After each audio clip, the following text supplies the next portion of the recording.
So today we're going to talk about vision. When it comes to your ability to see, it's not just based on looking at something, it's based on how light is able to travel and get to your eyes. It's something that is processed in your brain, not just something that takes place in your eyes. So when it comes to our ability to perceive something, our eyes and different senses have specialized receptors that make them sensitive to energy.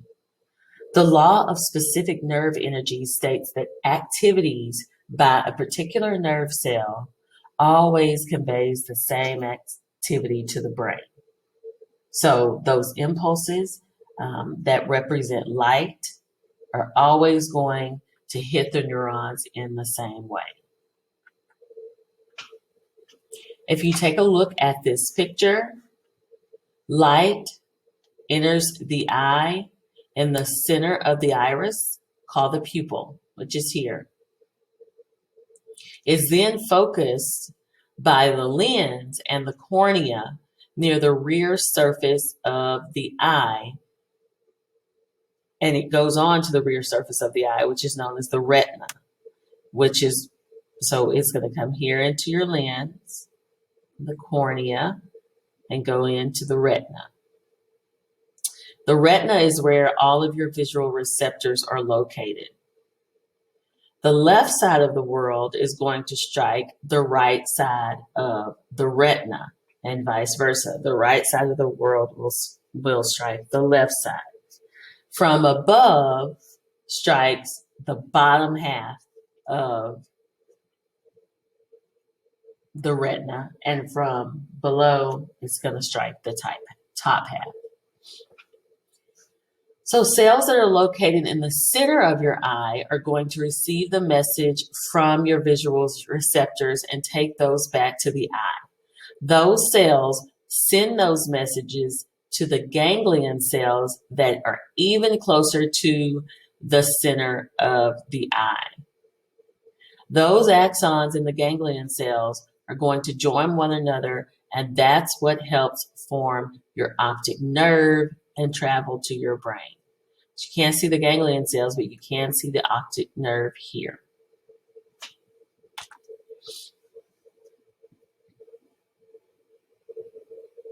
Additional cells that receive information from bipolar cells and send it to other cells control the ability of ganglion cells to respond to movements, shapes, and other responses of visual stimulus. So here you can see the ganglion cells down here at the bottom. It's hard to see kind of the words. Here's ganglion cells. And then here's your optic nerve, which is located here.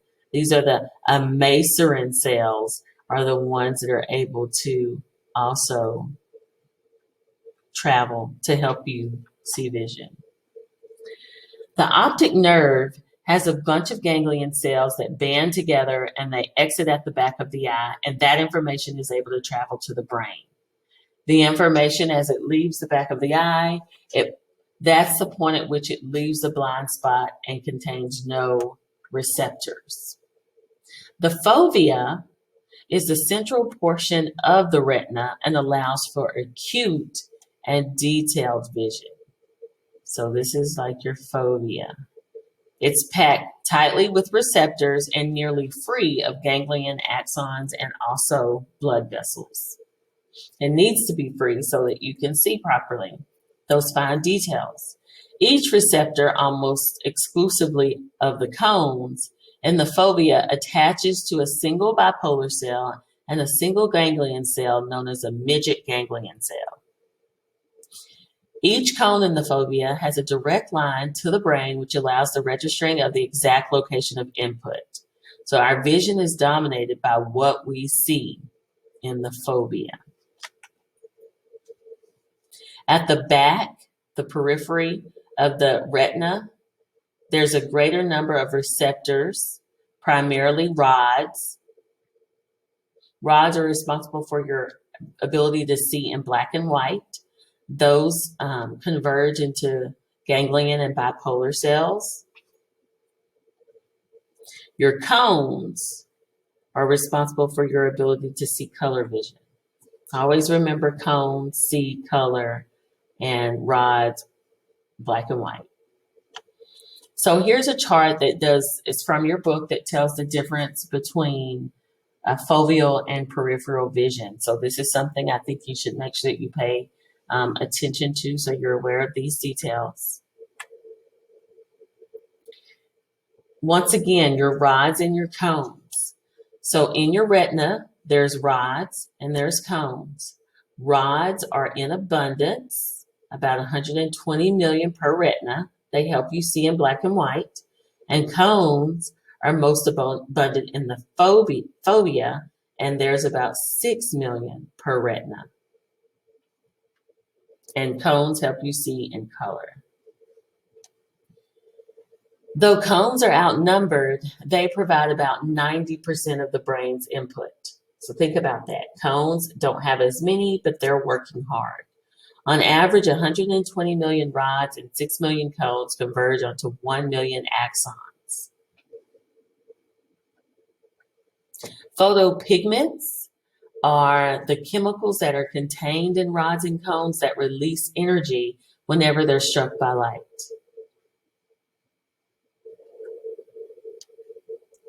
When it comes to your color vision, visual light is a portion of the electromagnetic spectrum, and your perception of color is dependent on wavelengths. A visible wavelength is dependent on receptors that exist in your eye. Humans can have between 400 and 700 different wavelengths. Also notice the colors that are present here.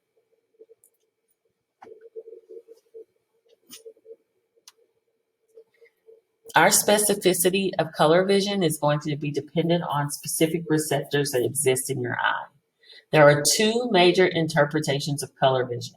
There's the Trichromatic Theory of color vision or the opponent process. The Trichromatic Theory of color vision says that our color perception occurs through relative rates of response by either short, medium, or long wavelengths. Each cone is going to respond to a broad range of wavelengths, and more intense light is going to increase the brightness of the color. And there are three kinds of cones unevenly distributed, those short, medium, and wave. The opponent process theory says that we perceive color in terms of paired opposites. Like the brain has mechanisms that help us perceive color on a continuum of red and green to yellow and blue. Now, both of these theories have some limitations. In the color constancy, our ability to perceive color depends on lighting, not necessarily a theory. Color vision deficiency is an impairment in perceiving color differences. Those genes in your eye that are responsible for your color vision, they're all on the X chromosome. The most common form is difficulty distinguishing between red and green. And people who have color deficiency or color blindness oftentimes are male. And so the fact that an impairment in receiving color vision, whatever is responsible on the X chromosome, you would think that, maybe women would have that problem more, but women have 2 X chromosomes. So that is probably why it exists more in males, because if you have one defective X chromosome, it's not going to be able to do that. The brain processes visual information through your senses, through the sense of vision. Understanding those mechanisms that engage in vision help us to explain how things work in biological terms. For the mammalian visual system, for mammals, rods and cones in the retina make up these synaptic connections with horizontal and bipolar cells. Horizontal cells are the cells in the eye that make inhibitory contact with those bipolar cells. And then bipolar cells make synapses onto Amacrine cells and ganglion cells. So those different cells are specialized for different visual functions. Ganglion cell axons also help form what's called the optic nerve. The optic chiasm is the place where the two optic nerves leave the eye and meet each other. In humans, half of those axons are crossed each other to the other side of the brain, and most of those ganglion cells are located in the nucleus as well.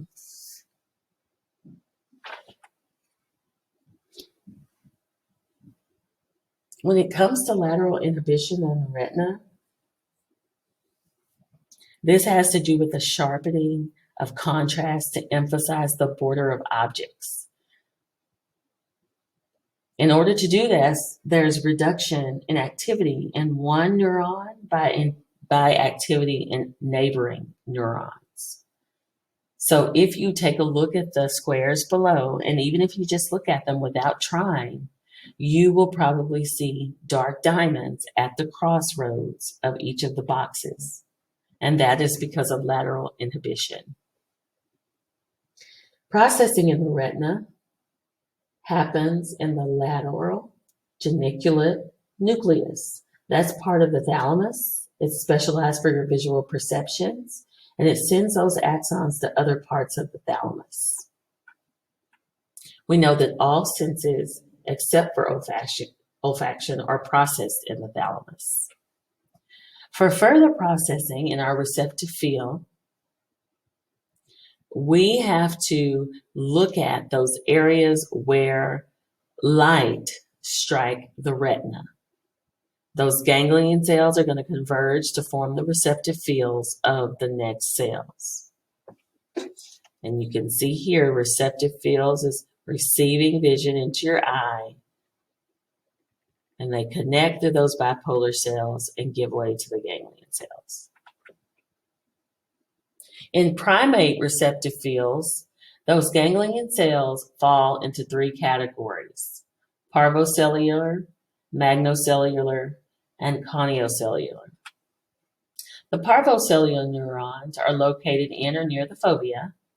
They're small cell bodies with small receptive fields, and they're highly sensitive to detect color and visual detail.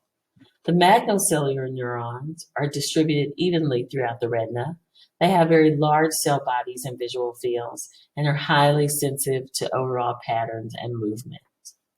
The koniocellular neurons have small cell bodies, are found throughout the retina, and have a number of different functions.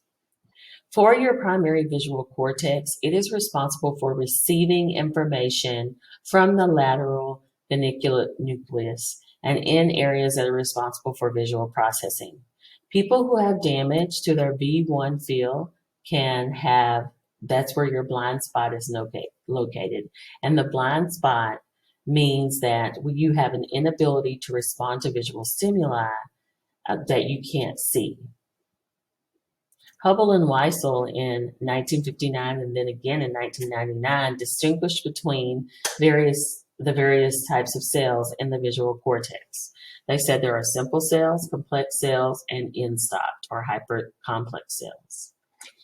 So our simple cells are fixed excitatorily and inhibitory in zones. That means that light that shines in those excitatory zones help cells respond more. Whereas in the inhibitory zones, there's less of cell response. So just remember, excitatory is going to increase and inhibitory is going to decrease the response. And then bar-shaped or edge-shaped receptive fields form with the visual and horizontal cortexes to help vision occur. And all of that is indicated down here. Your complex cells can either be V1 or V2. They have a large receptive field. and they respond to a pattern of light in a particular orientation. So you can see here low response, high responses. And then your end-stop or hypercomplex cells are similar to complex cells, but have a strong inhibitory area. They also respond to bar-shaped patterns in the receptive field. So this chart, again from your textbook, shows you the properties of simple, complex, and end-stop cells. And you can see here where those things are processed. When it comes to the organization of your visual cortex cells are grouped together into columns. These cells within a given column process similar information. They don't always consistently fire at the same time, and they respond either mostly to the left or the right visual fields. Cells in the visual cortex also can have feature detectors, which respond and indicate the presence of a particular feature. So if you have prolonged exposure to a given visual feature, it's going to decrease sensitivity. For example, in the moony faces below, you can see at first glance they look like blobs. But after you've given some time and you've looked at it, you say, oh, those kind of look like the faces of people. Your visual cortex develops in a certain way. And according to animal studies, the development of the visual cortex helps us understand vision. There's early lack of stimulation of one eye, because we know that when babies are born, they cannot see as well as they can see, even within 3 months. That is what leads to synapses in the visual cortex becoming activated. If there's lack of stimulation to both of your eyes, then those cortical responses will become sluggish. That's just kind of a delayed reaction, but it's not going to cause blindness. There are critical periods, however, when it comes to your vision. So the difference between a sensitive period and a critical period is during a sensitive period, that's an optimal time for something to happen, but it can still be learned. With a critical period is a period of time where something has to happen or it will be detrimental. Your brain for vision has cortical plasticity, and it's greatest in early life. So if people are not exposed to stimuli the way they should be, they can still see later on. It's not going to cause blindness. Stereoscopic depth perception is the idea of perceiving distance in the brain and how it compares slightly differently depending on your two eyes. This has to do with retinal disparity, or the discrepancy between what falls on your left eye and what falls on your right eye. Different images form on both of your eyes. And the ability of the neurons in your brain to adjust and put those two images together helps with depth perception. Strabismus is a condition when the eyes don't point in the same direction.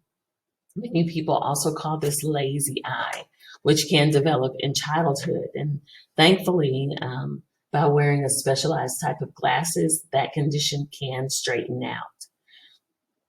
So if the two eyes are carrying unrelated messages, those cortical cells are going to only make connections with one eye. So this has to do with that retinal disparity not taking place the way it should.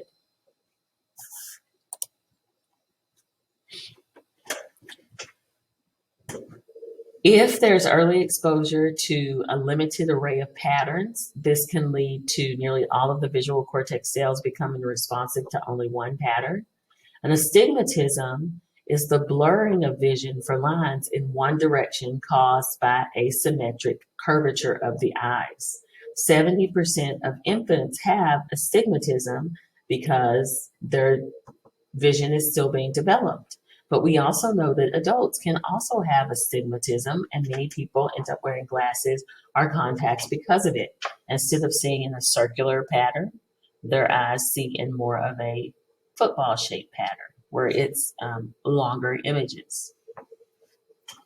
The long-term consequences of impaired infant vision shows that people who are born with cataracts and had them removed can have their eyesight completely restored, and they might still have some problems. They may still have to wear glasses. They may have difficulty in recognizing objects, but their best prognosis is for children whose vision problems are corrected in early life. Now, obviously, with everything, early detection is going to be key for not having severe consequences.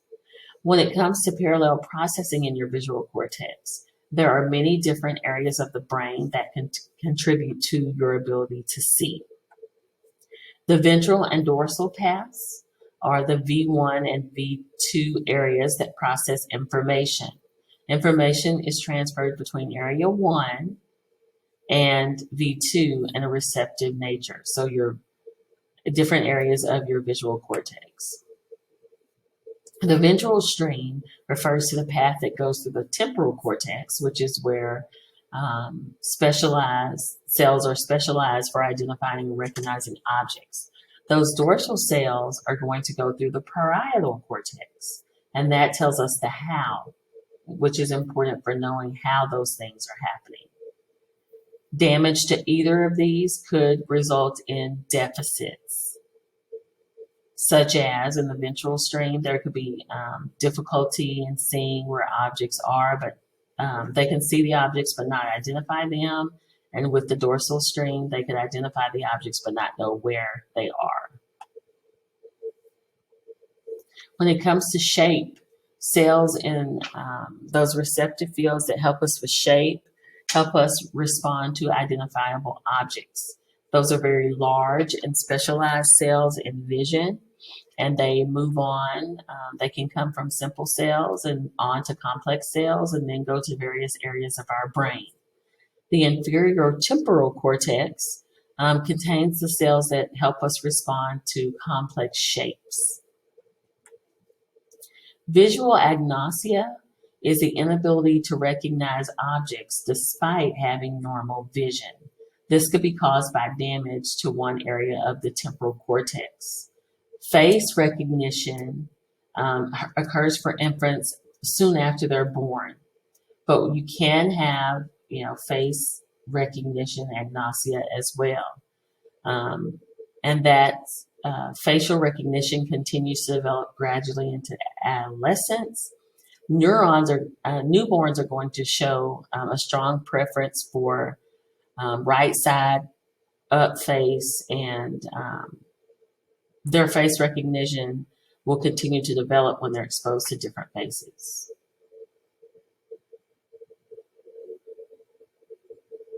Prosopagnosia is the inability to recognize faces. This can happen if there's damage to the fusiform gyrus, which is in the inferior temporal cortex. Motion perception has to do with a variety of brain areas in all four lobes and the cerebral cortex that help you perceive motion and help you know how things are moving and going. The inability to determine the direction and speed of objects is caused by damage or blindness in motion. Some people are blind except for their ability to detect which direction something is moving in.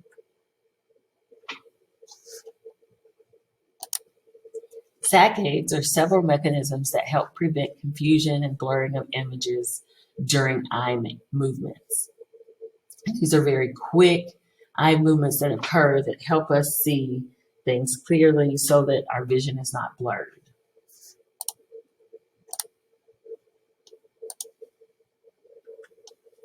And that is everything you guys need to know about vision.